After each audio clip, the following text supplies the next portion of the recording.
आप देख रहे हैं अल्फा डिफेंस हिंदी में आपका स्वागत है। आज के इस वीडियो में हम लोग बात करने वाले हैं भारतीय वायुसेना के फाइटर जेट्स को लेकर।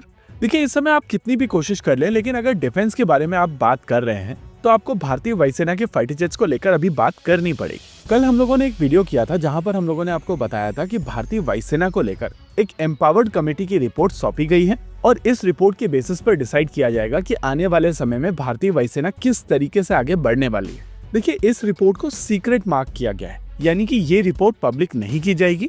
हालांकि इस चीज के पूरे चांसेस हैं कि आने वाले समय में डिफेंस सेक्रेटरी या डिफेंस मिनिस्टर की तरफ से अलग अलग सेमिनार्स या इंटरव्यूज के दौरान इसको लेकर कुछ इन्फॉर्मेशन पब्लिक की जाए। लेकिन इस समय ये जो मीडिया में खबरें निकल कर आ रही हैं उसमें किसी भी तरीके का सब्सटेंस नहीं है। हम लोगों को यहाँ पर ये समझना पड़ेगा कि ये सारी चीजें जो इस समय मीडिया में आ रही हैं वो स्पेकुलेशंस है।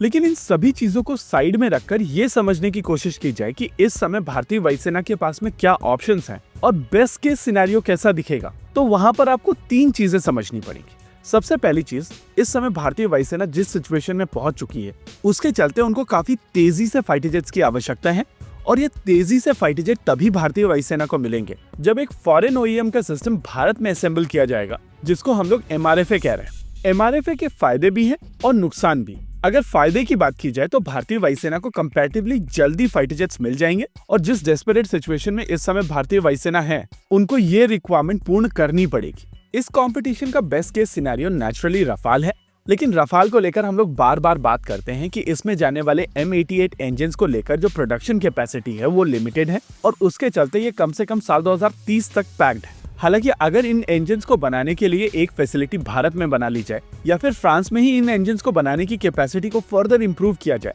तो प्रोडक्शन रेट बढ़ सकता है, लेकिन तब ये और ज्यादा कॉस्टली अफेयर होगा और बहुत सारी टेक्निकल प्रॉब्लम्स भारत और फ्रांस को मिलकर सॉल्व करनी पड़ेंगी। लेकिन हम लोगों को यहाँ पर एक चीज और समझनी पड़ेगी। अगर MRFA किया जाता है तो भारतीय वायुसेना को लगभग 35 बिलियन का इन्वेस्टमेंट करना पड़ेगा। इसके अलावा ये इन्वेस्टमेंट लगभग 8 से 9 साल के स्पैन के लिए किया जाएगा, यानी कि आने वाले समय में लगभग हर साल का $4.5 बिलियन US इसी प्रोक्योरमेंट में जाने वाला है, जो पिछले 3 से 4 साल का टोटल कैपिटल एक्सपेंडिचर है भारतीय वायुसेना का। यानी कि हमें पसंद आए या ना आए, अगर MRFA होता है तो ये प्रोग्राम भारतीय वायुसेना के लगभग हर एक प्रोजेक्ट को इम्पैक्ट करेगा और नेचुरल है कि इसका इम्पैक्ट आपके इंडिजिनस प्रोग्राम के ऊपर पड़ेगा। लेकिन इस कॉम्प्लेक्सिटी को भारतीय वायुसेना भी समझती है और यही कारण है कि अब तक MRFA एग्जीक्यूट नहीं किया गया है। अगर दूसरे तरीके की बात की जाए जहां पर भारतीय वायुसेना की तरफ से कुछ नंबर में MRFA अक्वायर करके Mark II के नंबर्स को बढ़ाया जाए, जिससे एक private assembly line Mark II को लेकर बनाई जा सके, तो वो प्रैक्टिकली भारत के लिए एक बेस्ट केस सिनेरियो होगा। लेकिन वहां पर भी दो कॉम्प्लेक्सिटीज हैं। Mark II मोस्ट लाइकली इस साल के अंत तक रोल आउट होगा और अगले साल उसकी पहली उड़ान होगी। टेस्टिंग कंप्लीट करके ये प्रोडक्शन में साल 2029 में जाएगा, यानी कि अभी की सिचुएशन को एड्रेस करने के लिए Mark II सॉल्यूशन नहीं है। दूसरी कॉम्प्लेक्सिटी है इसका इंजन। इसमें जाने वाला इंजन अमेरिकन इंजन होगा। हालांकि इस इंजन को भारत में असेंबल करने के लिए आम सहमति बन चुकी है, लेकिन US आगे चलकर किस तरीके की कंडीशंस डालेगा वो अभी तक हम लोगों को नहीं पता है। तीसरा एस्पेक्ट जो सबसे इम्पोर्टेंट है और मेरे हिसाब से इस सिचुएशन का सबसे सही सोल्यूशन है वो है unmanned aerial systems. Man machine teaming का प्रयोग करते हुए भारतीय वायुसेना अपनी स्क्वाड्रन स्ट्रेंथ की कमी को दूर कर सकती है। हालांकि unmanned aerial system fighter jet के इक्विवेलेंट नहीं होते हैं, लेकिन मैन मशीन टीमिंग काफी हद तक भारतीय वायुसेना को वो एज प्रोवाइड कर सकती है जिसके चलते 4.5 generation aircraft 5th generation aircraft के खिलाफ खड़े हो सकते हैं।